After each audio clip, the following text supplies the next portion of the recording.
जिथे सत्य तिथे आम्ही। नमस्कार।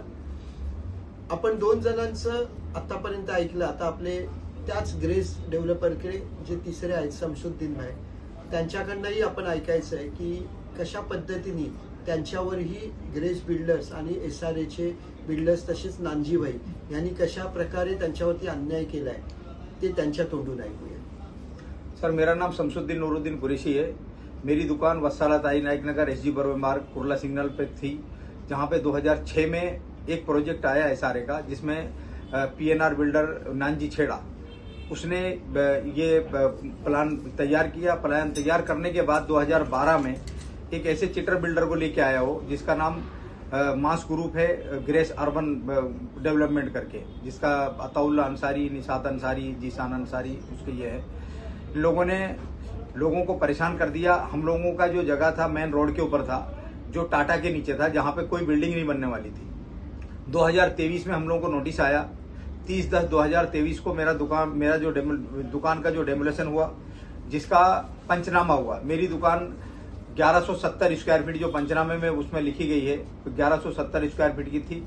उस दुकान के अंदर, क्योंकि SRA स्कीम के अंदर ऐसा है कि 225 स्क्वायर फीट आपको फ्री ऑफ कॉस्ट दिया जाएगा, और अगर आपकी जगह का पूरा पुरावा है तो उस जगह को गवर्नमेंट, उसको बिल्डर को गवर्नमेंट ये जो उसका डेवलपमेंट चार्ज है वो लेके वापस देती है। तो मैंने परिपत्रक 70 के हिसाब से मैंने उसकी कंप्लेंट भी की थी, लेकिन आज तक उसके ऊपर भी कोई कार्रवाई नहीं हुई। जो 225 स्क्वायर फीट जो जगह थी हमारी, वो भी हमको नहीं दी गई। 10/10/2023 यानी 30/10/2023 को डेमोलेशन हुआ, और 10/10/2023 को विशेष कक्ष बाला साहेब तिड़के उप जिलाधिकारी, उनके यहाँ से नोटिस निकलता है, जो 33/38 का नोटिस प्रमाणे हमारा जो दुकान को तोड़ा गया।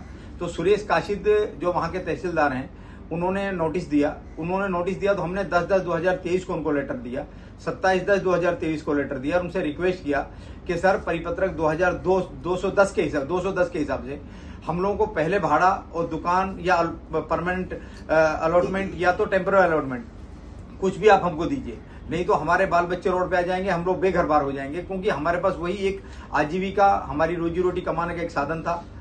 लेकिन उन्होंने कुछ भी नहीं सुनी, ना सुरेश काशिद ने सुनी, ना बाला साहब तिड़के साहब ने सुनी, और हमारी दुकान को 30/10/2023 को डेमोलेशन कर दिया गया। हमने फिर 31/10 को वापस उनको एप्लीकेशन डाला।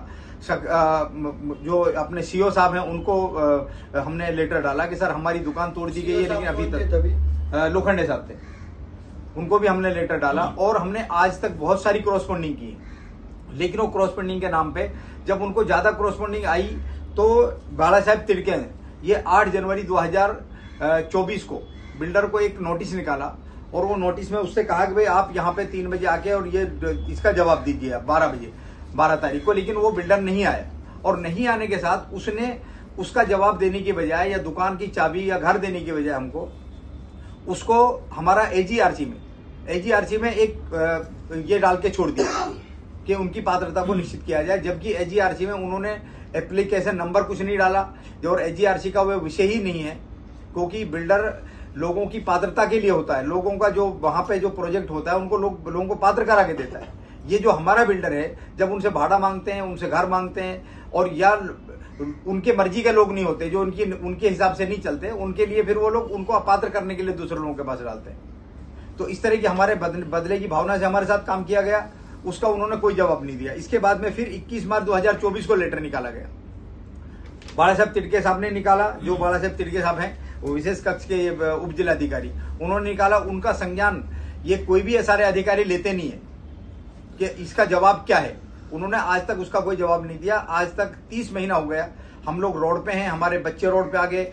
इसकी जो हमारी आजीविका खत्म होने की वजह से हमारे बच्चे पढ़ाई से महरूम रह गए। जिस घर में हम रह रहे हैं उस घर का हम 1-1 साल तक भाड़ा अभी तक नहीं दिए हैं। बिल्कुल हमारी हालत ऐसी हो गई है कि बिल्कुल अब मरे कि जब मरे, आत्महत्या करने का दिल करता है फैमिली के साथ में। क्योंकि SRA जाते हैं तो SRA में ऐसा लगता है कि SRA को बिल्डर चला रहे, SRA के अधिकारी नहीं चला रहे, क्योंकि ये टेबल से वो टेबल, वो टेबल से वो टेबल, इस तरह से घुमाया जाता है लोगों को। कम से कम हमारे प्रोजेक्ट के अंदर 40 करोड़ रुपया लोगों का भाड़ा बाकी है, जिसके लिए मैं एक वसाला सोसाइटी का, हमारी इस प्रोजेक्ट में 4 सोसाइटी हैं, जिसका वसाला सोसाइटी का मैं खुद सेक्रेटरी हूं। हम सेक्रेटरी होने के नाते 12 साल बाद इलेक्शन लगवाए थे। इलेक्शन में हम लोग जीत के आए, हमने पब्लिक की मांग की कि भाई पब्लिक के लिए जो आपने हम पब्लिक से एग्रीमेंट किया है सोसाइटी के साथ में, उसकी कम से कम आप ये तो दो, हमको स्वच्छ पानी पीने का पानी दो, हमको जो हमारी ऐसी सीरीज है वो दो, हमको फायर का सही ढंग से इंस्ट्रूमेंट दो। लेकिन फायर के इंस्ट्रूमेंट के बदले में हमको ये दिया गया है कि इतने पतले वायर डालें कि वहां बार बार अंगार लगती है, बार बार ये होता है। एसआरए बिल्डिंग के अंदर फायर का गाड़ी जाने का कोई रास्ता नहीं है, वहां गाड़ी नहीं जा सकती, और वो ओसी लेने के लिए बार बार फायर वालों के पास जाते हैं। और फायर वालों ने ओसी के लिए भी वहां हम लोगों ने कंप्लेंट भी डाला है, सोसाइटी ने भी डाला है, और हम लोगों ने आरटीआई भी डाला है कि भाई इनको ओसी नहीं दिया जाए। और एसआरए में भी वो लोग ओसी के लिए भागते हैं, जबकि एसआरए का ये रूल है कि जब तक एसआरए बिल्डिंग की फुल ओसी नहीं आती है तब तक लोगों को रहने नहीं दिया जाए। 2020 में इन्होंने एक लॉटरी निकाली, लॉटरी निकाल के उनको लोगों को रहने दिया गया। आज तक कीड़े का पानी वहां मिल रहा है, आज तक पीने का पानी वहां नहीं है। लोग 18 माले से नीचे उतर के, एक नल लगा हुआ है वहां पे, उस नल से पानी लेके जाते हैं ऊपर तक। 7 लिफ्ट हैं जिसमें से लिफ्ट रेगुलर चालू नहीं रहती हैं, बीच बीच में अटकते हैं वहां पे। ऊपर से बच्चे गिरते हैं, ऊपर से पत्थर गिरता है, कई एफआईआर उनके ऊपर हुई है इस चीज को लेकर के। यानी ऐसा बिल्डर इनलीगल पानी, आज तक पानी का कनेक्शन, चार विंग है, चारों विंग को अलग अलग कनेक्शन, अलग अलग टांकी, अलग अलग मीटर होना चाहिए था। आज तक वो नहीं करके दिया है सोसाइटी ने। चारों सोसाइटी ने उसकी मांगनी भी की है कि भाई हम लोगों को कम से कम पीने का पानी तो सोच दो। नीचे जो टैंक है, पानी का टैंक है, 2 बेसमेंट है उसके अंदर। लास्ट वाले बेसमेंट के अंदर जो टैंक बना हुआ है पानी का, वो वाटर प्रूफ नहीं है। वाटर प्रूफ नहीं होने की वजह से नीचे जितने भी जो पानी आता है वहां गटर का, वो गटर का पानी सब उसमें जाता है, और उसी के पानी को ऊपर भेजा जाता है जो लोगों को दे, जबकि वो नहाने के काम का भी नहीं है, वो सिर्फ मरने के लिए पानी दिया जाता है वहां। यानी एसआरए की जो बिल्डिंग बनी है, तो एसआरए में ऐसा बोला जाता है कि अच्छी एम्यूनिटीज देके हम झोपड़े निकाल के आपको बिल्डिंग में लाएंगे, तो आप झोपड़े से झोपड़े में ही आए हो। झोपड़े से झोपड़े लायक भी नहीं रहे सर। झोपड़े लायक में हमारा जो झोपड़ा था वो भी छीन लिया गया हमारे हाथ से, और उस झोपड़े के बदले में जो हमको देना था वो भी नहीं दिया।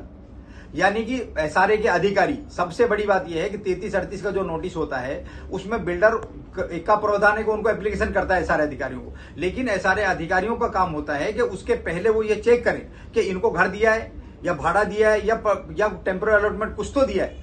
एसआरए अधिकारी परिपत्र का उल्लंघन करते हैं। 210 परिपत्र के हिसाब से क्लियर उनको ये भाड़ा, हमको 2 साल का भाड़ा देना चाहिए था, वो आज तक हमको नहीं मिला। यहां तक कि जो हमारे लोग हैं, हमने सोसाइटी की तरफ से हम बावनकुड़े मैडम के पास गए, बावनकुड़े मैडम के पास जाके वहां पे उन्होंने ऑडिटर अपॉइंट किया। ऑडिटर अपॉइंट होके 2 महीना हो गया, आज तक जो लोगों की डेट चल रही थी वो डेट भी रुकवा दी गई है। शमसुद्दीन कुरैशी, शहीद अली जान कुरैशी की डेट रेगुलर चालू थी, वो डेट भी रुक गई, और ऑडिटर नहीं आया आज तक हमारे पास में। और ऑडिटर को जब हम पूछते हैं तो ऑडिटर इस तरह का जवाब देते हैं कि जैसे उनको अपॉइंट नहीं किया गया है, आप अपने तरफ से वहां लोगों का ये पेपर लो, अटैचमेंट करो, हमको भेजो। तो इससे ये समझ में नहीं आता है। व्हाट्सएप पे वो मंगा रहा है ना जी, व्हाट्सएप पे मंगा रहा है। ऑडिटर अपॉइंट करने के बाद ऑडिटर लोगों से व्हाट्सएप पे पेपर मंगा रहा है, क्योंकि वो ऑडिटर ने बिल्डर से पैसा खाया है, उसको टाइम निकालना है। ऑडिटर ने बिल्डर से इसलिए पैसा खाया है कि जितना भी टाइम निकलेगा उसमें बिल्डर अपनी ओसी ला पाएगा, क्योंकि ऑडिट होने के बाद उसके बहुत से इश्यू बाहर गिरने वाले हैं, इसके वजह से वो ऑडिट होने नहीं दे रहा है, और ऑडिटर को भी पैसा खिला है। यहाँ पे बावनकुड़े मैडम, ऑडिटर, ये सब मिले हुए हैं बिल्डर से। तो हमारी ये मांग है कि वापस, जैसे ये 2 जन बोले, ये तीसरे भी वही बोल रहे। सर मुख्यमंत्री साहब, उप मुख्यमंत्री साहब, आपने सुना, ये बहुत मन से बोल रहे हैं, क्योंकि अगर एसआरए की स्कीम अपने झोपड़ी धारक के फायदे के लिए नहीं रहेगी तो एसआरए स्कीम बंद कर दो। ये एसआरए स्कीम में कोई झोपड़ी धारक का फायदा नहीं होता है, इसमें सिर्फ बिल्डर्स और इसमें सिर्फ एसआरए ऑफिसर्स और वहां के जो पदाधिकारी है, लोक अधिकारी है, यही लोग फायदा उठाते हैं। आपने सुना रहेगा, वहां के एमएलए, वहां के नगर सेवक, वहां के एसआरए के ऑफिसर्स, वहां के बिल्डर्स, यही लोग फायदा लेते हैं। तो एसआरए ये स्कीम कंप्लीटली लोगों को गुमराह करते हैं। ये एसआरए स्कीम में जितने भी झोपड़े हैं, ये झोपड़े वालों को झोपड़े तोड़ के उनको रास्ते पे लाया जाता है। आज आप शमसुद्दीन भाई से सुन रहे हो, 12 साल से उनका धंधा बंद है। इनके बच्चे लोगों का शिक्षण का प्रॉब्लम हो चुका है, इनके बच्चे लोगों का एजुकेशन पूरा न होने के वजह से उनकी आगे वाली पीढ़ी भी ये एसआरए के वजह से खराब हो चुकी है। तो ये एसआरए होना चाहिए या न होना चाहिए, ये बड़ा क्वेश्चन मार्क है। तो आप इसके बारे में सोचो और क्या करना है वो बताओ। सर, ये एक हम लोगों ने जो क्रॉस फंडिंग हम करते हैं, हर एक टेबल टू टेबल हम लोग जिनको जो उसके अधिकारी हैं उन लोगों को लेटर हमने डाला है। वो लेटर हम लोगों ने उप मुख्यमंत्री जो गृह निर्माण विभाग के हैं, उनके जो प्रधान सचिव हैं असीम गुप्ता साहब, उनको भी हमने लेटर डाला।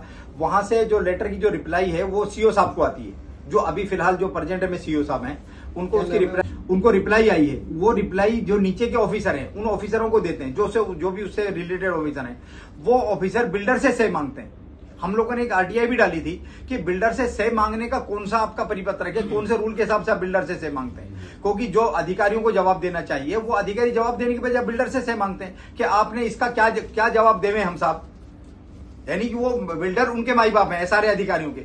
को ऐसा लगता है कि गवर्नमेंट उनको पगार नहीं दे रही है, सारे अधिकारी जो बिल्डर उनको पगार दे रहा है उनसे वो सही मांगते हैं, उनको लेटर भेजते हैं कि सर ये जो लेटर आया है इसका जवाब हम कैसे देवें, या आपका क्या जवाब है।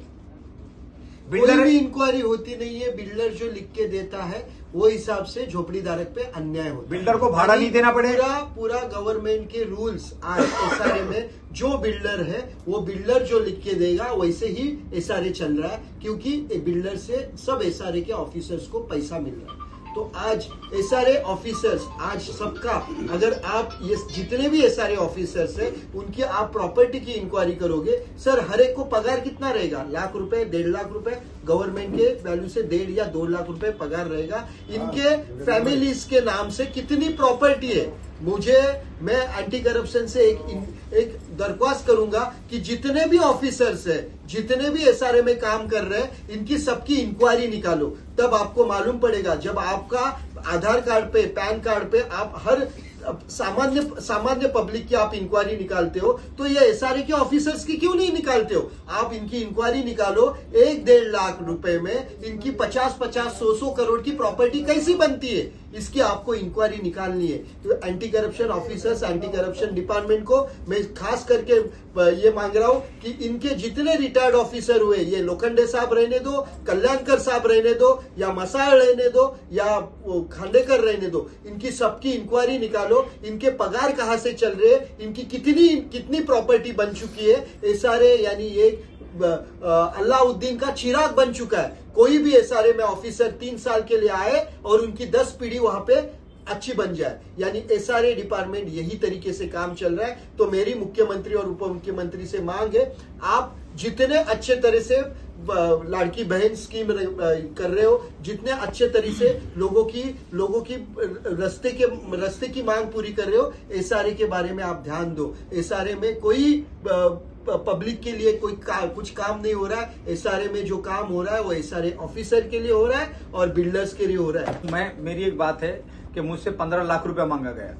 15 लाख रुपया 302 का उनको पर एक केस हुआ। एक बच्चा गिरा था 2.5 साल का 15 माले से नीचे आया। हम लोग सोसाइटी के अधिकारी होने की वजह से न्यूज वालों ने हमारी रिपोर्टिंग की कि भाई ये कैसे हुआ, क्या हुआ। हम लोगों ने जो चीज बताई उससे चिढ़ के, क्योंकि जिसका बच्चा गिरा था उसके ऊपर उसकी एफआईआर हुई, लेकिन उस एफआईआर को दरकिनार करके उसको मैनेज करके 15 लाख रुपए में उस आदमी को उसको पटाके खत्म कर दिया। और वो 15 लाख रुपया जो वहां दिया गया उसकी मांगनी हमसे की जा रही है कि तुम्हारी वजह से तुमने न्यूज में ये दिया, 15 लाख रुपया आप हमको दो तो आपकी दुकान देंगे, नहीं तो आपकी दुकान हम मिलने नहीं देंगे, ना आपको भाड़ा देंगे, आप जो करना है वो कर लो। इस तरह का चैलेंज हमको किया जाता है, बिल्कुल खुलेआम चैलेंज किया जाता है। हम लोगों को धमकी दी जाती है कि अगर ज्यादा आगे बढ़ोगे तो ये समझ लो हम लोग क्या कर सकते हैं। तो इसमें हमारी जान भी जा सकती है, हमारे बच्चों का भी अपहरण हो सकता है, हमारे बच्चों की भी जान जा सकती है, कुछ भी हो सकता है। कौन सा है? हमारा पुलिस स्टेशन नेहरू नगर है। नेहरू नगर में मेरा 2023 में मैंने कंप्लेंट डाली थी, क्योंकि 30/10/2023 को मेरा दुकान का लीगली डेमोलेशन था 33-38 के हिसाब से। 12/10/2023 को अनलीगली बिल्डर ने आके मेरा दुकान तोड़ा। मैंने उसका कंप्लेंट किया, सिर्फ पुलिस वालों ने एनसी लिया और आज तक उसका एक भी एफआईआर या कोई कंप्लेंट नहीं लिया है। वापस हम लोगों से जो पैसा मांगा गया, हम लोगों ने वहां कंप्लेंट किया है। कंप्लेंट करने के बाद भेज देते हैं उसको, या तो उसको लीगल में डाल देते हैं कि भाई ये तो एसआरए का मैटर है, जबकि वो हमसे खंडनी का वो है, खंडनी की जा रही है हमसे। और दूसरी बात यह है कि पुलिस वालों का जो एक अधिकार है 33-38 के नोटिस से जो उनको प्रोटेक्शन देना है, पुलिस वालों का भी काम है कि प्रोटेक्शन को देखा जाए कि जिसका घर तोड़ा जा रहा है, जिसको रोड पे लाया जा रहा है, जिसको बर्बाद किया जा रहा है, उसको घर मिला है कि नहीं मिला है, कोई अल्टरनेट या परमानेंट या उसका भाड़ा दिया गया कि नहीं दिया गया। लेकिन कोई भी प्रशासन वाले बिल्डरों के आगे नतमस्तक है, कोई गरीब लोगों की बात सुनने के लिए तैयार नहीं है। और आज भी हम लोगों को इधर से उधर यानी रीचेकिंग के लिए डाला जा रहा है। एक बिल्डर जो खुद डेवलपर होता है हमारा, वो डेवलपर लोगों को पात्र करवाता है, पात्र करने की जिम्मेदारी लेता है। ये जब हम इनसे भाड़ा मांग रहे हैं, अपनी दुकान मांग रहे हैं, हमको अपात्र करने के लिए डाला जाता है। किसी को कोर्ट में डाल देता है, किसी को कहीं डाल देता है। ये इनकी मनमानी चल रही है। हमारी मुख्यमंत्री से, उप मुख्यमंत्री से हाथ जोड़ के ये रिक्वेस्ट है कि इनके ऊपर लगाम लगाई जाए, हमारी मांग को, हमारी सुनवाई की जाए। जय हिंद, जय महाराष्ट्र।